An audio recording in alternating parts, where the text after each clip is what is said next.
Aucune femme ne recourt de gaieté de cœur à l'avortement. Il suffit d'écouter les femmes.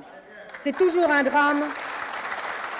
Est-ce qu'aujourd'hui, la situation des femmes, vous direz qu'elle est meilleure qu'à l'époque de Simone Veil? La situation des femmes aujourd'hui, elle est évidemment meilleure qu'à cette époque-là, même si on a encore beaucoup de chemin à faire. Est-ce qu'aujourd'hui, il y a encore des discours de cette envergure? Oui, il peut y en avoir. Pas, c'est vrai, Simone Veil, Robert Badinter, etc. C'est des immenses orateurs aussi. On voit la Simone, elle est ancrée sur le pupitre avec ses deux mains. On sent la gravité de chaque mot. Maintenant, on va pas se mentir, des personnalités comme ça, politiques, on n'en a plus à l'Assemblée. Ça, c'est évident. Après, on a encore des sujets, je pense au sujet de la fin de vie, qui sont des sujets de cette ampleur-là dans la société. On a eu le mariage pour tous, etc.